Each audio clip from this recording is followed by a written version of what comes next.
ahnaf.com www.ahnaf.com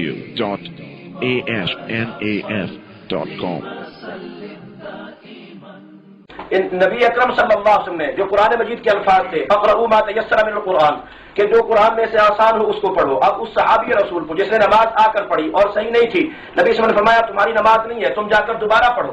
اس نے پوچھا کہ میں کیسے پڑھا کروں؟ تو پھر نبی صلی اللہ علیہ وسلم سے کہا کہ آپ بیان فرمائیے. تو آپ نے فرمایا ثم اقرأ بما تیسر معك من القرآن کہ جو قرآن آسان ہو تم پڑھو. اور یہی حدیث دوسری سند کے ساتھ آئی ہے تو اس میں ثم اقرأ ما تیسر کی بجائے نبی صلی اللہ علیہ وسلم نے فرمایا ثم اقرأ بأم القرآن کہ تم کیا پڑھو؟ ام القرآن پڑھو. تو ما تیسر صفحہ 132 مکتبہ امدادی ہے جناب.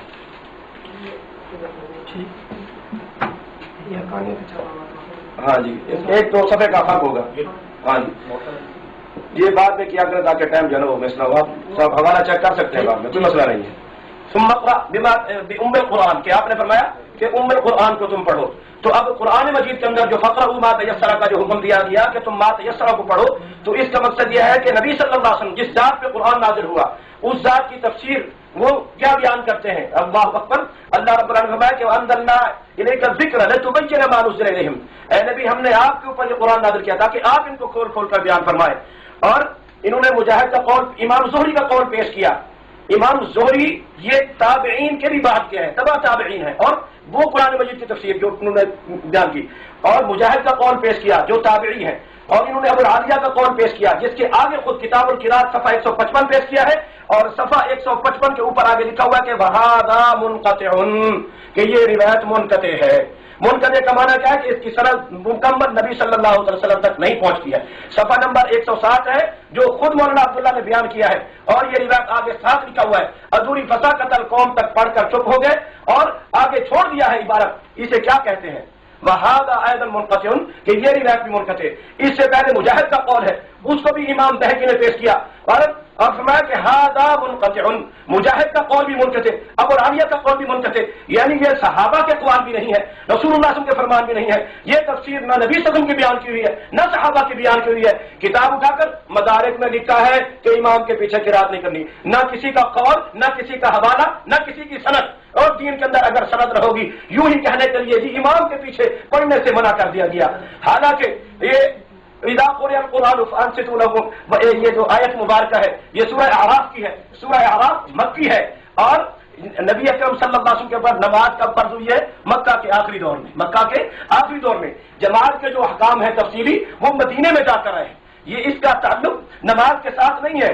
اور یہ جناب میرے ہاتھ میں کتاب ہے امام الکلام مولانا عبدالحی لکھنوی کی، اور اس کے اندر جناب صفحہ 121 یہ فرماتے ہیں کہ اس سلسلے میں 9 اقوال ہیں. اس آیت کے بارے میں 9 اقوال ہیں. کیا ہے؟ ایک ہے جی نظرت عند الخطبہ کی جو مرجومہ کی، ایک ہے نظرت فی تحریم الکلامی، ایک ہے نظرت فی رفع الاصوات، اور ایک ہے جناب کہ فہذه الاثار تشهد انهم اختلفوا فی سبب نزول هذه الايه على الاقوال کہ اس آیت کے اندر اختلاف ہے اس کے سبب نزول کے بارے میں. کوئی اجماع شجاع نہیں ہے. امام احمد کا قول پیش کیا ابن تیمیہ کے حوالے سے. میں مولوی عبداللہ کو کہتا ہوں اور ساری جماعت کو کہتا ہوں کہ ابن تیمیہ سے لے کر امام احمد تک سند دکھا دیں. امام احمد کے قول کی سند دکھا دیں کہ ابن تیمیہ کی سند امام احمد تک کہ اجماع ہے. خود حنفی عالم کہہ رہے ہیں کہ اس آیت کے نزول کے اندر اختلاف ہے. احدھا اللہ نظرت فی سماع الخطبہ یہ خطبے کے بارے میں ہے. دوسرا قول فی القراءۃ خلف الامام فی الصلاۃ. تیسرا قول نص للتکلم فی الصلاۃ کہ نماز کے اندر کلام اور گفتگو کو منع کرنے کے لیے. چوتھا قول یہ ہے فی الاذکار خلف الامام عند آیات الترغیب والترہیب کہ آیات کے وقت ترغیب و ترہیب کے وقت ذکر سے منع کیا گیا. اور عامۃ لکل سامع القرآن سواء کان فی الصلاۃ فی الخطبہ چاہے نماز میں ہے یا نماز کے علاوہ ہے عام ہے. اور چھٹا قول یہ فی القراءۃ فی الصلاۃ والخطبۃ جميعا. اس طرح کے 9 قول پیش کرنے کے بعد وفی الآیت قول خامس اس آیت کے متعلق فرماتے ہیں کون؟ مولانا عبدالحی لکھنوی حنفی. وہ بیان کرتے ہیں وہو انہ خطاب مع الکفار فی ابتداء التبلیغ وليس خطابا مع المسلمین کہ اس آیت کے اندر جو خطاب ہے وہ کفار کے ساتھ ہے کہ ابتداء تبلیغ کے اندر جب نبی صلی اللہ علیہ وسلم قرآن کو پڑھا کرتے تھے تو وہ شور مچاتے تھے جس کا ذکر اللہ رب العالمین نے قرآن کریم کے اندر بیان فرمایا کہ وہ کافر لوگ جب نبی صلی اللہ علیہ وسلم تبلیغ کرتے ہوئے قرآن پڑھا کرتے تھے وہ آپس میں ایک دوسرے کو کہتے تھے لا تسمعوا لهذا القرآن والغوا فيه کہ تم قرآن کو نہ سنو شور مچا کرو لعلکم تغلبون تاکہ تم غالب آ جاؤ. اللہ نے ان کو حکم دیتے ہوئے فرمایا کیا کہ تم نے کیا کرنا ہے؟ خطاب مع المسلمین وہذا قول حسن مناسب، اس سلسلے میں جتنے بھی قول ہیں ان تمام قولوں میں سب سے حسن، سب سے مناسب اور بہتر قول یہی ہے۔ کیوں؟ اس لیے کہ اللہ کا قبل حاضر آیا، اس آیت سے پہلی آیات کے اندر اللہ تعالیٰ نے کفار کا ذکر کیا، یطلبون آیات مخصوصہ، جو مخصوص قسم کی آیات کے مطالبے کرتے تھے معجزات کے، تو ان کے مقابلے میں وہ کہا کرتے تھے لولا اجتبیتھا، آپ خود کیوں نہیں گھڑ لیتے؟ آپ ان کو فرما دیجیے قل انما اتبع ما یوحی الی من ربی، یہ قل ہے قل، اور انما اتبع ما یوحی الی من ربی یہ مقولہ ہے، اور فإذا قرئ القرآن عطف ہے اس کا پہلے اسی مقولہ کے ساتھ ہے کہ قل لهم، یعنی ان کفار کو یہ کہہ دیجیے کہ جب قرآن پڑھا جائے لعلکم، ان کی تین باتیں، لا تسمعوا اللہ نے فرمایا فاستمعوا، ان کا تھا بالغوا شور مچاؤ، اللہ نے فرمایا انصتوا خاموش رہا کرو، شور نہ مچایا کرو، انہوں نے کہا لعلکم تغلبون تاکہ تم غالب آ جاؤ، اللہ نے فرمایا تم غالب آنے کی نہ سوچو، لعلکم ترحمون تم یہ سوچو کہ تم پر رحم ہو جائے، تم پر رحم ہو۔ اور اس آیت سے پہلے فرمایا کہ ہدی و رحمۃ لقوم یؤمنون، کہ یہ ایماندار لوگوں کے لیے تو ہدایت اور رحمت ہے ہی، ہدایت اور رحمت ہے ہی، اور اے کافرو اگر تم بھی سنو گے نا، غور فکر کرو گے تو اللہ تعالیٰ کی رحمت تمہارے اوپر بھی ہو جائے گی۔ اور امام یہ نبی اکرم صلی اللہ علیہ وسلم کی حدیث آپ نے سنی کہ اس فقر و ما تیسر من القرآن جو قرآن کی آیت ہے، اس سے مراد ما تیسر سے مراد سورۃ فاتحہ ہے، اور یہ تفسیر کسی کا قول نہیں ہے، یہ تفسیر خود نبی اکرم صلی اللہ علیہ وسلم کی ہے۔ اور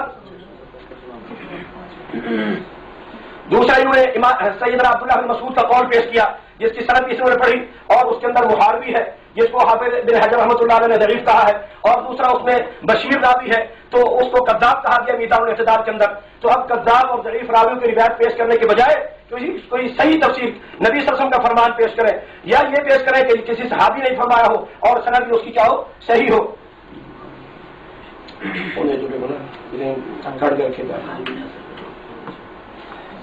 یہ جناب تہذیب التہذیب ہے، یہ عبد الرحمن بن محمد بن زیاد المحاربی انہوں نے خود پڑھا تھا، یروی عن المجہولین احادیث منکر فیفسد حدیثہ، یہ مجہول لوگوں سے حدیث منکر بیان کرتا ہے جس کی بنا پر اس کی حدیث فاسد ہو جاتی ہے۔ کان ثقۃ کثیر الغلط، ثقہ ہونے کے باوجود یہ غلطیاں بہت زیادہ کرتا تھا، اور ولکنہ کذا مضطرب ہے، اور بلغنا انہ کان یدلس، یہ تدلیس بھی کرتا تھا، اور یہ عن کے ساتھ روایت بیان کر رہا ہے۔ اس اور دوسری وجہ اس کے اندر بشیر کی ہے، بشیر کو امام ذہبی رحمۃ اللہ علیہ نے اس میزان الاعتدال کے اندر کذاب کہا ہے۔ تو اب آئیے سنن نسائی صفحہ 146، نبی اکرم صلی اللہ علیہ وسلم کی حدیث سیدنا عبادہ بن صامت رضی اللہ عنہ بیان کرتے ہیں، صلی بنا رسول اللہ صلی اللہ علیہ وسلم بعد الصلوات التي يجهر فيها بالقراءة، نبی صلی اللہ علیہ وسلم نے بعض ایسی نماز پڑھائی جس کے اندر قرات بلند آواز سے کی جاتی، فقال لا يقرأن احد منكم اذا جهرت بالقراءة، نہ پڑھا کرے تم میں سے کوئی ایک جب میں زور سے پڑھ رہا ہوں سوائے القرآن کے، اس کے بغیر نماز نہیں ہوتی ہے۔ اب میں سفر نکال کر دے دیتا ہوں، ایک منٹ میں پیش کر دیا، دے دے کہ احمدہ و نصلی علی رسول الکریم، تو جو فرمائیں بند کرو بھائی، ایک منٹ جب ایک منٹ ٹائم میں آپ کا شروع، اب ٹائم بعد میں شروع، بند کرو، آپ کتاب نکالیں نا، بتاتا ہوں آپ کو پیش کرنی ہے کیا دیکھیں آپ کے پاس نہیں ہے، نکالے میں ڈھونڈ کے دے دیتا ہوں۔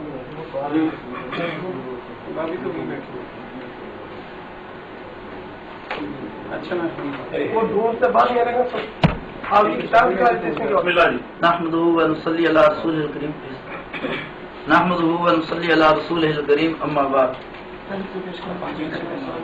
مولوی صاحب نے کہا کہ فقرہ ما تیسر، اور فقرہ ما تیسر پڑھ کر پھر ایک حدیث سے استدلال کیا اور کہا کہ اس سے فاتحہ مراد ہے، مطلب فقرہ ما تیسر میں جو آسان ہو وہ پڑھو، تو آسان تو سورہ قل هو اللہ آسان ہے، انا اعطینا آسان ہے، باقی رہی یہ بات کہ اللہ کے نبی علیہ السلام نے فاتحہ کو ما تیسر کہا ہے، اللہ کے نبی علیہ السلام نے فاتحہ کو ما تیسر کہا ہے، یہ میرے پاس ابو داؤد شریف ہے، صفحہ نمبر 125 ہے، حضرت ابو سعید خدری رضی اللہ تعالی عنہ سے روایت ہے، فرماتے ہیں امرنا ان نقرأ بفاتحۃ الکتاب بما تیسر، ہمیں حکم دیا گیا کہ فاتحہ پڑھیں اور ما تیسر پڑھیں۔